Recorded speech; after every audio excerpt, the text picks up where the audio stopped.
Thank you. So when I was told I was able to moderate this session here, I was really, really excited. First of all, we have two exceptional entrepreneurs here. And secondly, the topic marketplaces is a really exciting topic. What I wasn't told is that this is the second to last session, so between you and drinks, and I wasn't told that it's in a noisy room. So we're going to try to be as loud as possible. Just about myself, I'm Eugen. I'm working at Russmedia. I have a background. I ran a marketplace myself for 5 years. And I'm sitting here with, to my left with Sam, who is the founder of Admix. Sam is a serial entrepreneur. It's the third company he has been founding. He has been founding companies in gamification, in gaming, and in e-commerce. And on the far left, we have Julia. Julia is COO at PaulCamper. She has, I think, 10 years of experience at Siemens in operations. It's a long time.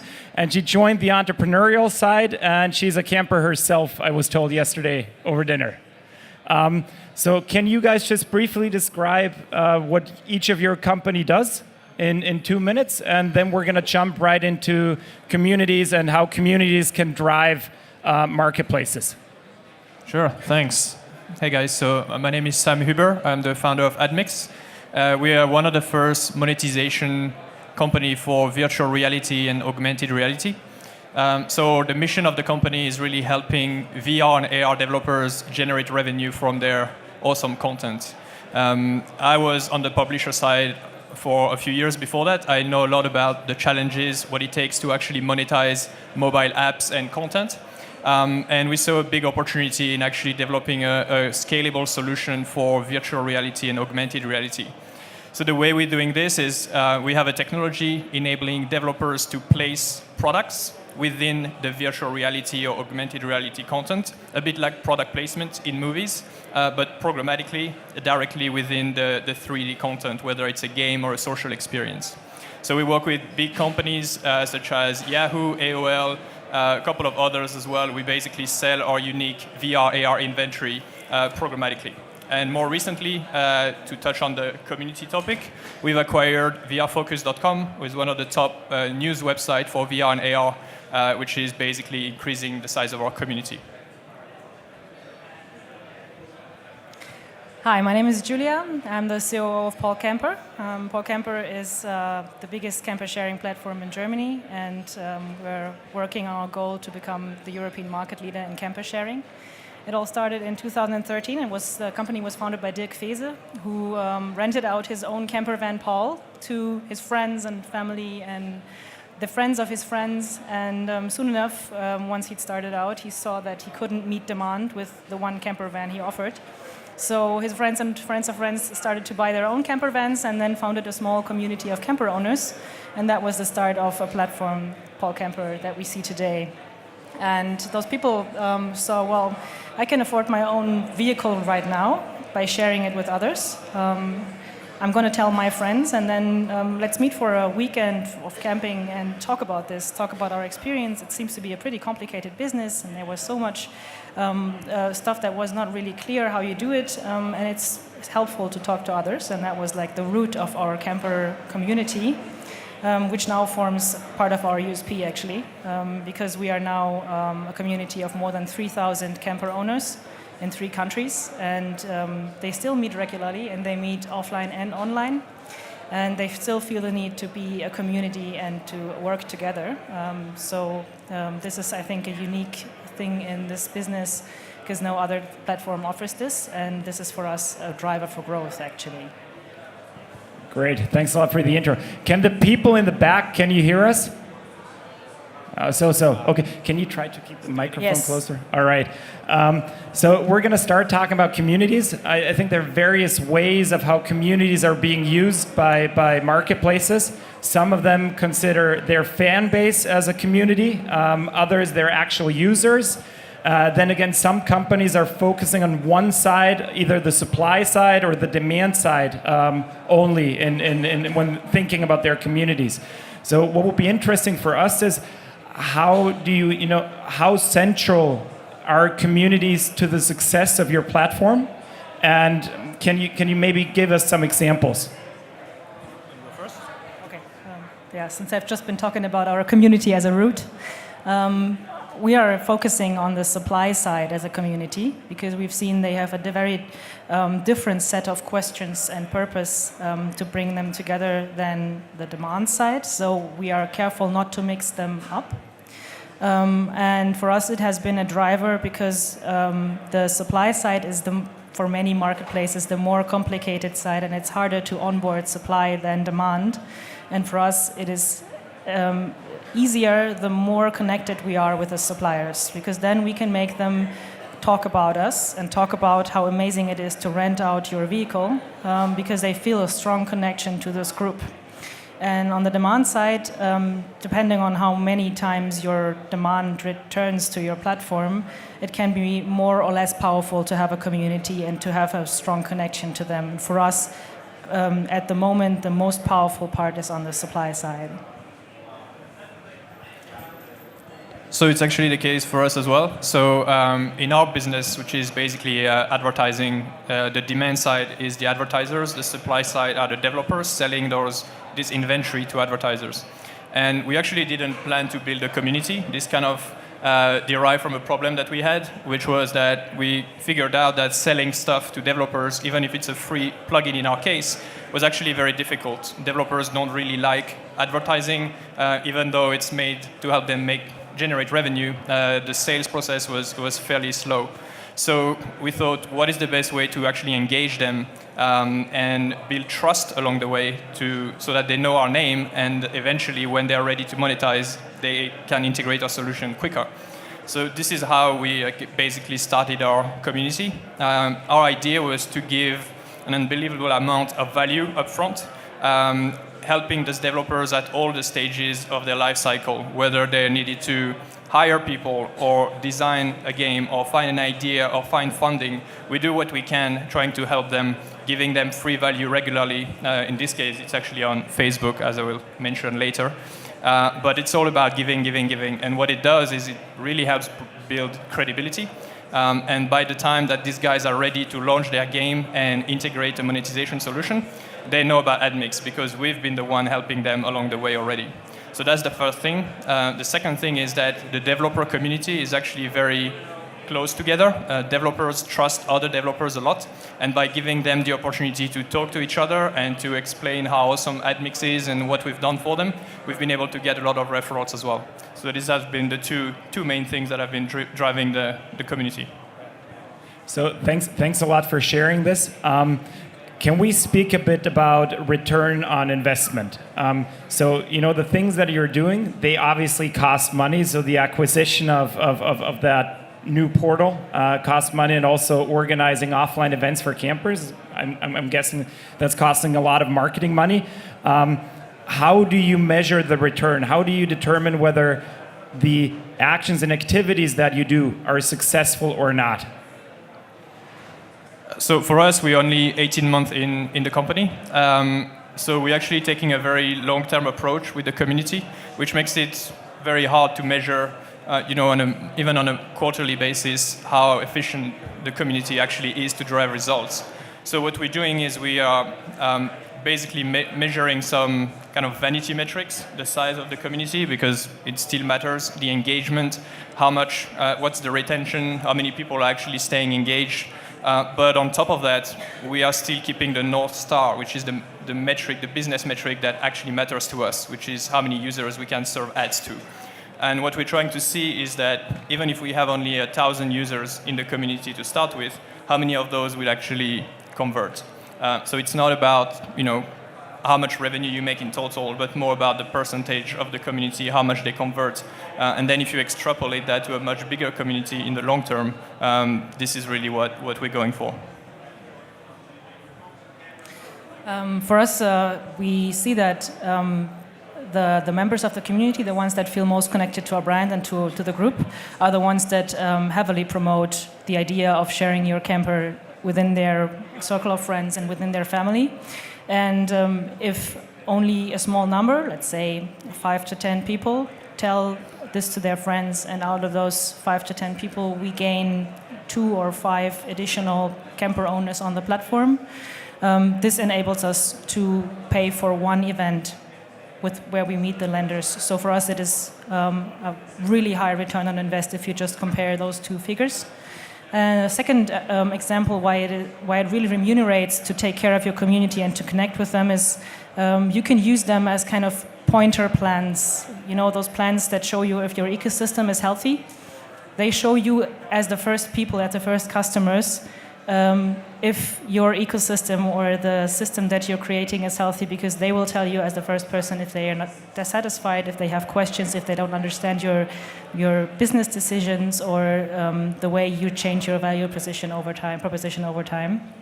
So this saves you a lot of money in doing research on why your customers are going away or are not satisfied anymore, or why you get bad feedback. You can just throw in a question into your community, and in our case it's also a Facebook community for the online part, and within seconds you get an answer. And that is worth so much money for a startup that doesn't have so much of that, so I can really recommend. So thanks a lot for sharing a general overview of the funnel. What will be really interesting for us, and I guess for some of the fellow entrepreneurs, is can you speak numbers? So how many people do you need in your fan base to be able to convert, X amount of, in your case, developers then, and then in your case, campers? We are about to start an ambassador program to really be able to put a number on each and every ambassador.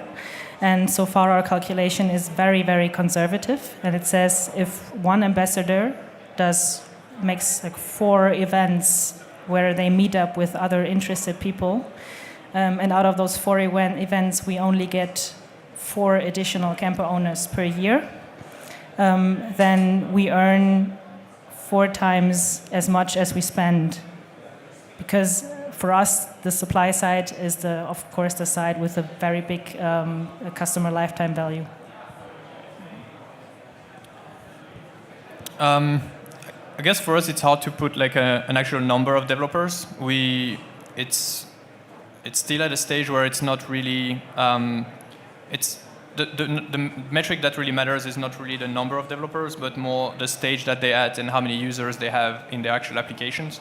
And then based on that, based on who they refer or how many games they add to our platform, this is really what matters to us. But it's not something where we can just say, with 2,000 developers here, we'll be able to extract that many. So it's still at a stage where we're figuring that out. Okay, great. So let's talk about how you guys got started. How do you jumpstart a community? How do you get to the place where you are now? Maybe you tell the audience how many total members in your community you have, respectively, and how did you get there? Mm-hmm. So we kind of built it in 2 steps. We built it ourselves as a Facebook group, which I will explain the steps after that. So we started in June, and from June to October, we grew it from 0 to 6,000 developers, 70% of them which were active on a weekly basis. And recently we acquired VRFocus.com, which has over 150,000 monthly readers, which obviously sits on top of the other community to widen the funnel. So the total community is around 150. And for us, we've got like the online community and the offline community that are not forcibly the same people. So in our online community, in the Facebook group, we have for Germany and the Netherlands, we have about 500 people right now. And in the offline community, that means during our regular events, we every time see about 200 people coming. And out of those 200, we have like a 50-50 percentage of people that have been there before and are also in the online community, and 50% of people that have not been there before. And overall, our lender base is more than 3,000 people, so on the platform. And how did you start off? How do you get it started? For us, it's been an organic development. So because of our founder doing the camper sharing business on his own and then finding his friends that also joined the group, they were a community from day one, actually. And pretty early on, I think in the second year, they also started this Facebook group. They had been doing the offline events also from day one. We do that twice a year, so we did the 11th one now. And so it has grown organically over time. And we are now in a phase where we start to heavily promote also to join the online group to have more engagement with people. But that hasn't happened from day one, it has just grown. And that is an approach that makes it easy to gather some experience in a small and safe space.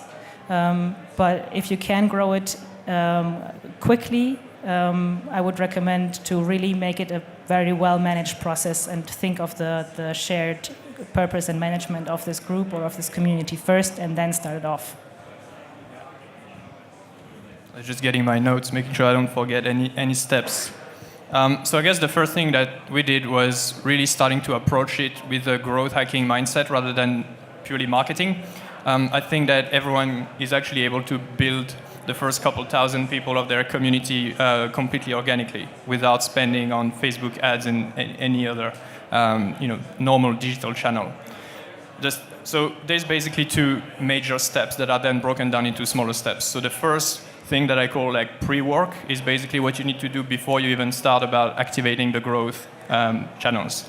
So one of them is, of course, identifying a platform, and I think you should start with one platform. We started with Facebook, not because it's the best platform necessarily for VR and AR, but because there is over 2 billion people in it. So if we can't build a community there, we probably can't build it anywhere else. So we just picked Facebook to start with.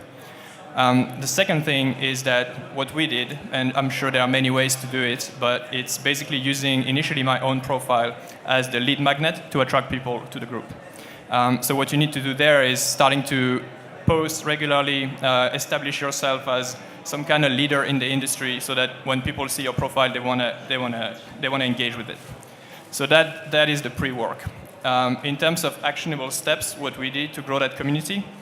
So what we did first is identifying a bunch of groups on Facebook that had the same target audience that we wanted to reach. We want to reach VR and AR developers, so we identified groups, Unity developers, VR, AR lovers, and these kind of things.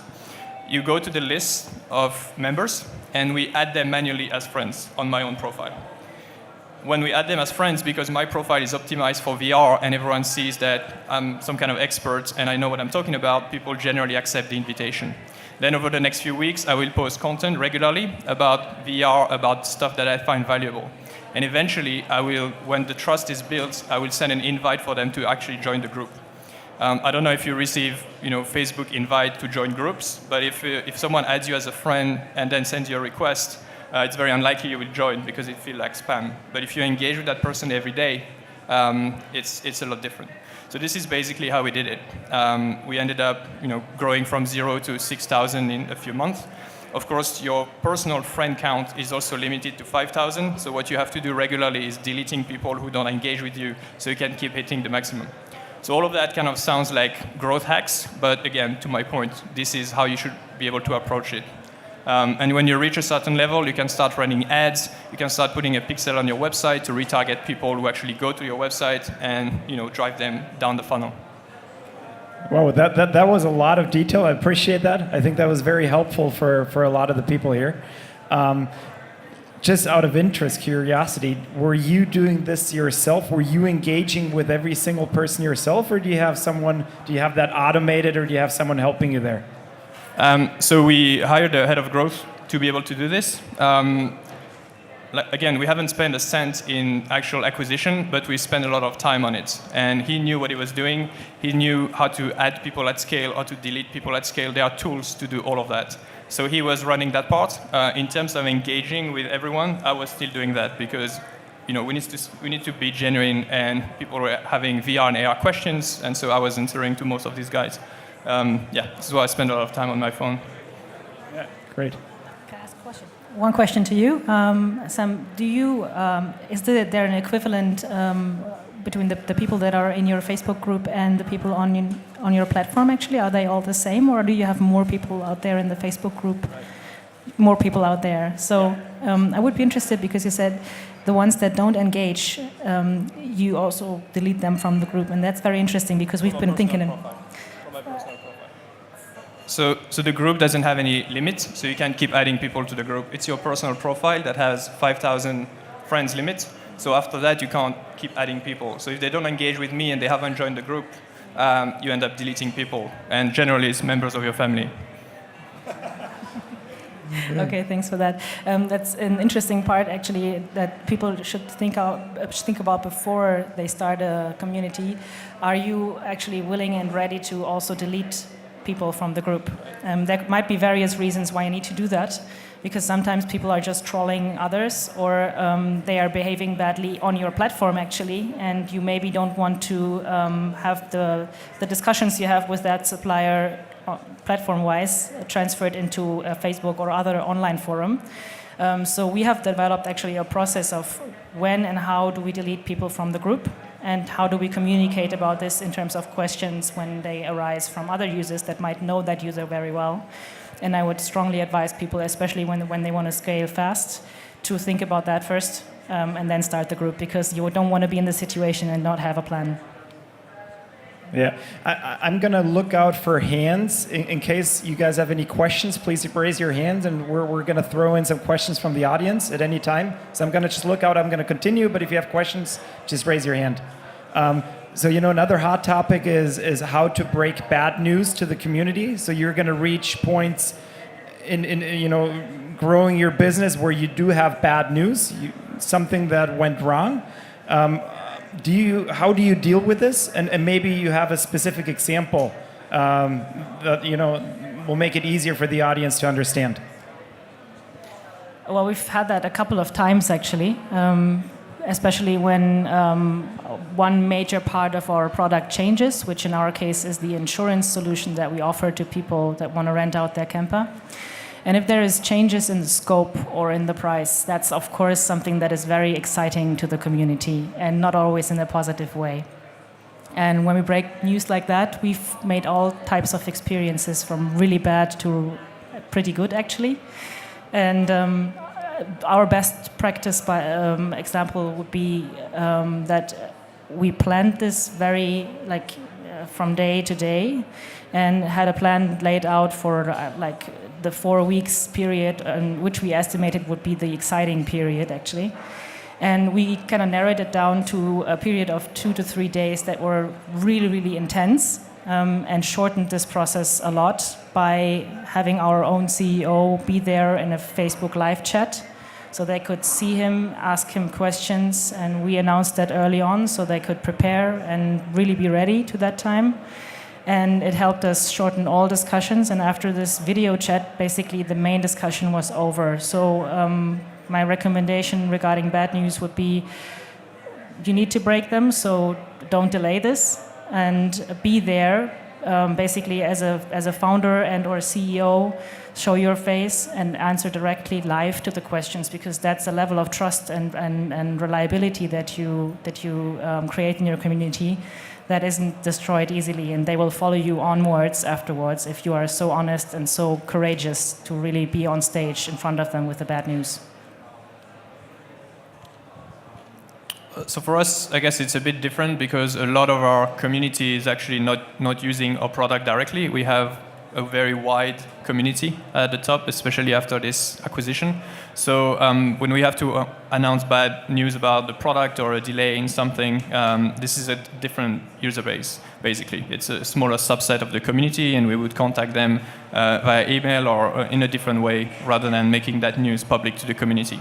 The community for us is really all about, well, actually, that's interesting. So I've mentioned that we have the website, we have our own community, and we have our own product. And this is all part of the same funnel. And actually, we define a mission statement for each of these 3 steps. And therefore, the objective and the way we approach people at different stages of the funnel is very different. So everything related to the product will be only for the actual users. Okay, interesting. Are there certain situations in which you believe, so both of you have only focused on one side of the you've only focused on the supply side. Is there a reason why you haven't focused on the other side of the marketplace? And do you believe, are communities a universal success factor, whether that is, for any kind of marketplace, whether that is B2B, whether that is a B2C marketplace? Do you think it's universally true that communities will lead to success? I think what we try to do with the community is really building trust in the process. And a community is not always the best way to do that, in my opinion. In the other side, on the demand side, we're selling to DSPs, so ad tech platform or agencies who do not really want to be part of communities. Agencies do not really mix with other agencies. They don't really attend events. They like you to meet them at the agency. So it's a very one-to-one kind of relationship, and this is the best way that we found to approach them. I think making them join a community would add to the lead time rather than reduce it. I think if you want to extend your community to also maybe the other side of the marketplace or other people that are just basically interested in the topic your product or your service is about, this is something you can do in a stage where you have more resources to really care about expanding the community. And in the early days of a startup, if you want to have a community, I would recommend to focus on the side that needs the most trust and also needs the most explanation and feedback from your side, and helps also shape your product, actually. For us, the other side of the marketplace would have been the renters of vehicles. Their customer lifetime is, of course, by far not as long as the customer lifetime of a camper owner. So for us, in the early stages, it wouldn't have made sense to extend the community. But by now, as the camping topic is trending, this has changed a bit. So it's getting more and more interesting to expand the community idea to also people that are more interested just generally in the topic or in going on holiday in that form. But it is a total different approach if you want to manage such a community, because it's more like a marketing community and not so much one that also helps you shape your product as much as the supply community. Can I just add to this? I think it's also based on what your company actually stands for. So for us, although we are technically a marketplace, we're very clear that we are a tool for developers to make money, to monetize. We're not a tool, although we are, but we don't position Admix as a tool for advertisers to get access to new media. So what we want to foster is really the strongest community in the VR and AR space, because advertisers, they would be there whatever the channel is anyway. So it's also related to that we're focusing on this side of the market. Yeah. Thanks. Are there any questions meanwhile? Oh, we have one. All right. Do we have an extra mic, or do you want to come up here and you want to hand over the microphone? Great, thanks. Yeah, so my question is, what do you think of equity sharing as a way to reward community, or even running, crowdfunding campaigns? Because one thing when, your users love your project, but another thing when they have skin in the game, when then monetarily incentivized, to stay with your project. So what do you think about it? A question about the question? Do you mean giving them actual shares of the company? Or letting them invest in the company. Okay. Sam, do you have an answer for that? Because I haven't actually thought about this, to be honest. I guess it depends what type of community. I feel like if you only want to grow this, it's going to be hard to give. Is that giving away equity or? Oh, right. Okay, yeah. Got it.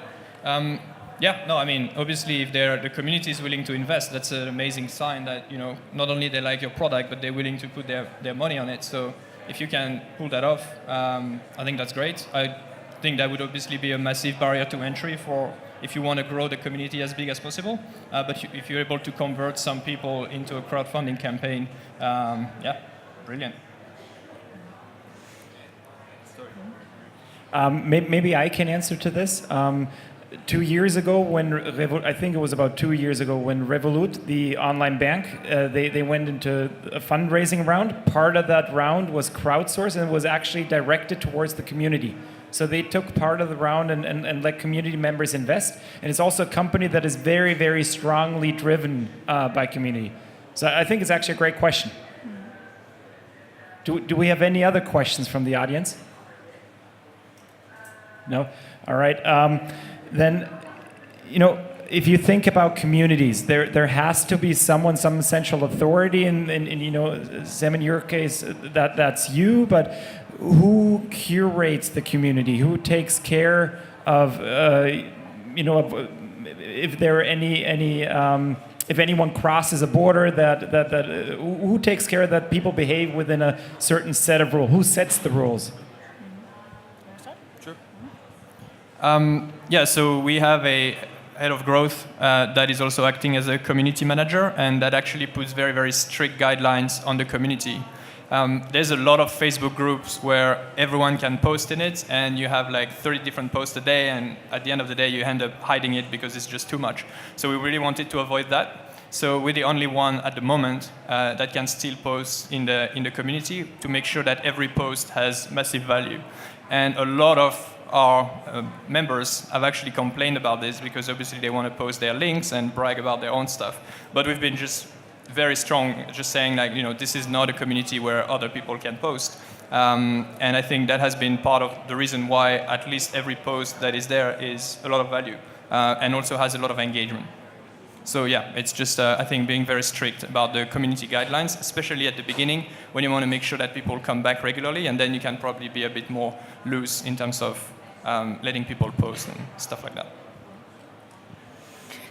We have a similar approach that offers a bit more freedom to the user. So we allow everyone to post. And also in our offline events, we allow everyone to contribute in a staged talk where everyone can just ask questions to the founder and CEO and to myself. And we've made some very good experience with giving that much freedom, but at the same time we have a central management of the Facebook group, because we see that if you don't watch what is happening there, you don't have any control over the tone of voice there. You don't know if somebody is trolling somebody else. You don't know if you don't use actually the function of such a community as your pointer planned. You only know it if you look at it.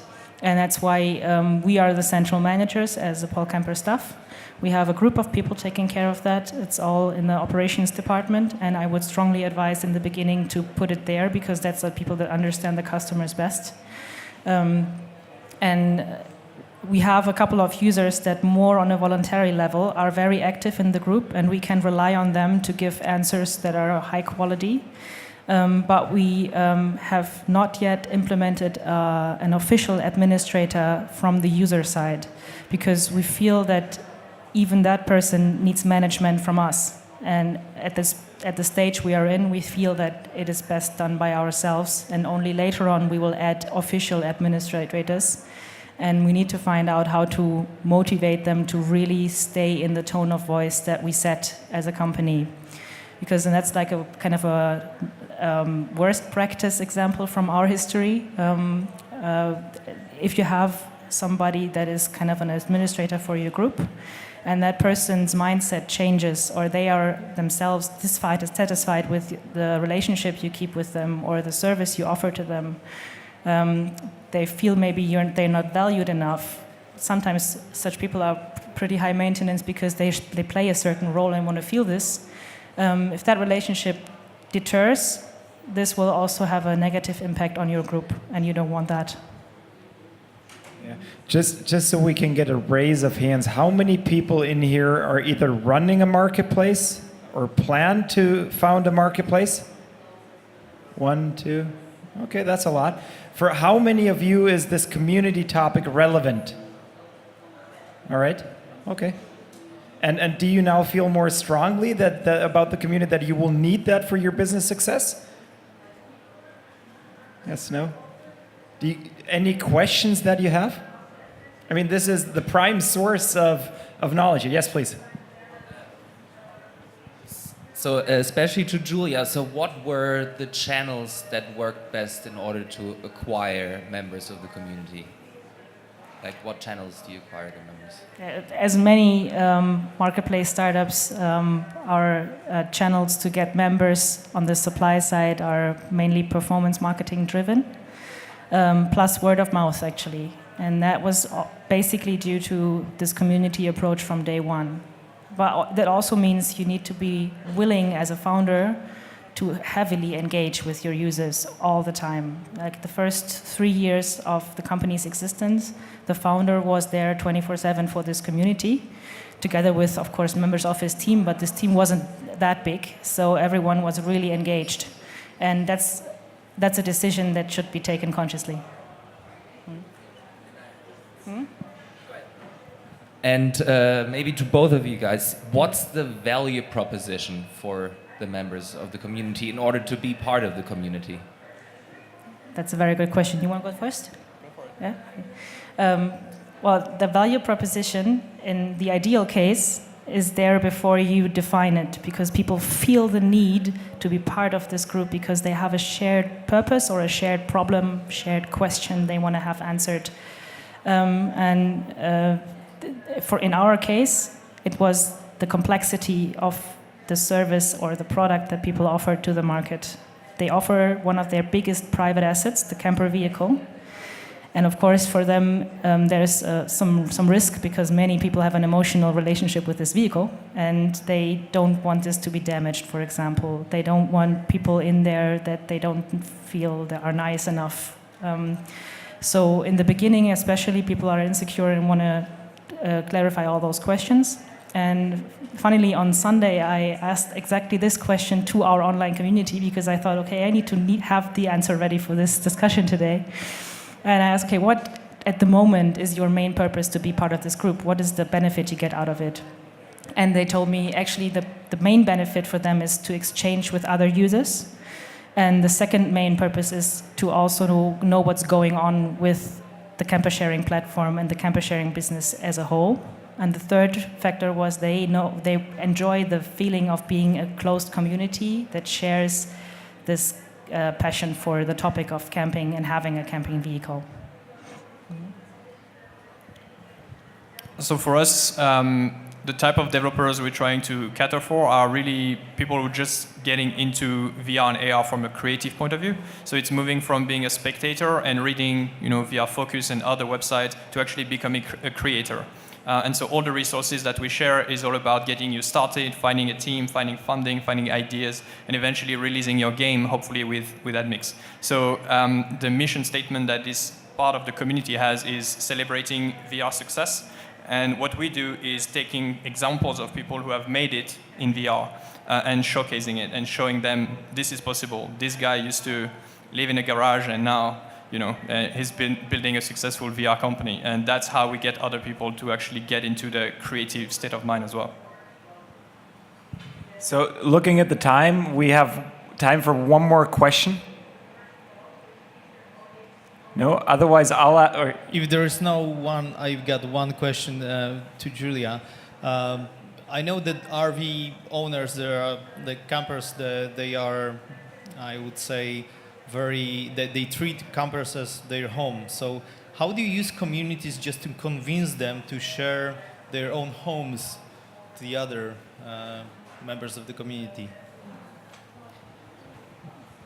The way that has worked best for us so far is having testimonials from within the community that have had exactly the history of converting from somebody who could not imagine renting out their baby to another person to someone who passionately shares it with others. And we have a couple of people in the community that also like to share their history. And they are telling this story and helping us to show, okay, this is not an impossible thought, but this is an idea you can think about, and you can talk to somebody who is approachable via telephone, or you can meet up with them and ask all your critical questions if you don't want to ask us. And that works extremely well. Great. All right. Thanks a lot for sharing. Thanks to Julia of PaulCamper and Sam of Admix. Thank you.